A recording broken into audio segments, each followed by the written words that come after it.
அமரர் கல்கி அவர்களின் சிவகாமியின் சபதம் 2ஆம் பாகம் காஞ்சியின் முற்றுகை. எல்லோருக்கும் வணக்கம். 2ஆம் பாகத்தின் 45வது அத்தியாயம் பிக்ஷுவின் மனமாற்றம். கடந்த பதிவில் வீரர் வஜ்ரபாகுவாயிருந்த மகேந்திர பல்லவர், சத்ருக்கணன், குண்டோதரன் மூவரும் ஆயனர் சந்தித்ததையும், ஆயனருக்கு சிங்க இலச்சினை கொடுத்ததையும், அதை சிவகாமி பத்திரப்படுத்தும் போது அதை மறைவிலிருந்து நாகநந்தி அடிகள் பார்த்துக்கிட்டு இருந்தது வரை பார்த்தோம். இப்போ 45வது அத்தியாயத்தை வாசிக்கலாம் வாங்க. பாறைகளை பார்வையிடுவதற்காக மகேந்திர பல்லவர், ஆயனர், சத்ருக்கணன் ஆகிய மூவரும் மடத்திலிருந்து புறப்பட்ட போது வாசலில் சிவகாமி வந்து நின்றாள்.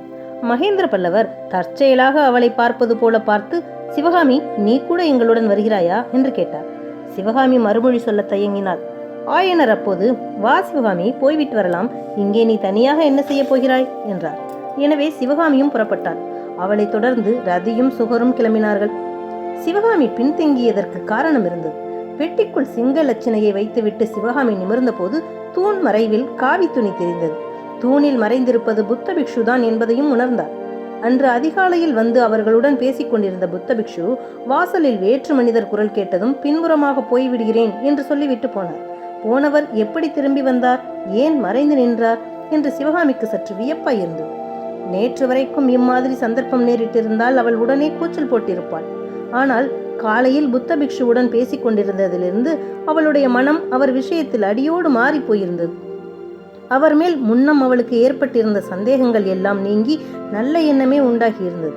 இந்த மனமாறுதலுக்கு காரணமாயிருந்தது என்னவென்றால், குமார சக்கரவர்த்தி மாமல்லரை பற்றி பிக்ஷுவின் அபிப்பிராயம் அடியோடு மாறிவிட்டதாக அவர் கூறியதுதான். மூடஜனங்கள் கூறியதை கேட்டு மாமல்லரை பயங்குள்ளி என்றும் கோழை என்றும் சொன்னேன். அப்படி சொன்ன நாவை அறுத்து கொள்ளலாம் என்று இப்போது தோன்றுகிறது. போர்க்களத்தில் நானே நேரில் பார்த்தேன். அடடா, வீரத்துக்கு அர்ஜுனன் என்ற பேச்சை இனிமேல் விட்டுவிட்டு வீரத்துக்கு மாமல்லன் என்று வழங்க வேண்டியதுதான். 1000 பேருக்கு மத்தியில் தன்னந்தனியாக நின்று வாளை சுழற்றி எப்படி போர் புரிந்தான். அசகாய சூரன் என்றால் மாமல்லன் தான். இவ்விதம் புத்த பிக்ஷு மாமல்லருடைய வீரத்தை வர்ணித்ததுடன் அவருடைய குணத்தையும் பாராட்டினார்.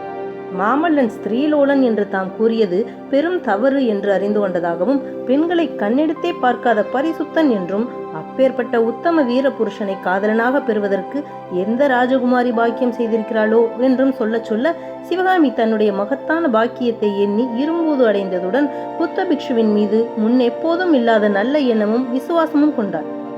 அசோகபுரத்தில் திடீரென்று புத்த பிக்ஷு மறைந்த காரணத்தை ஆயனர் கேட்டதற்கு நாகநந்தி கூறியதாவது, அந்த வயிற்றறிச்சலை ஏன் கேட்கிறீர்கள்? கங்க நாட்டு துர்விநீதனை நான் அறிவேன். பௌத்த சங்கத்தைச் சேர்ந்தவன்.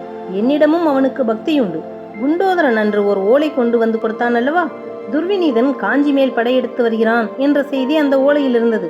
அத்தகைய விபரீத முட்டாள்தனமான காரியத்தை அவன் செய்யாமல் தடுக்கலாம், திரும்பி போகச் சொல்லலாம் என்ற எண்ணத்துடன் தான் இரவுக்கிரவே ஓடினேன். குண்டோதரனுடைய குதிரையை கூட அதற்காகத்தான் எடுத்துக்கொண்டேன்.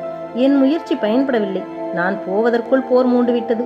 நான் எதிர்பார்த்தபடியே துர்விநீதன் வீர மாமல்லனால் முறியடிக்கப்பட்டு ஓட நேர்ந்தது. எங்கே ஓடினானோ, என்ன கதி அடைந்தானோ தெரியாது.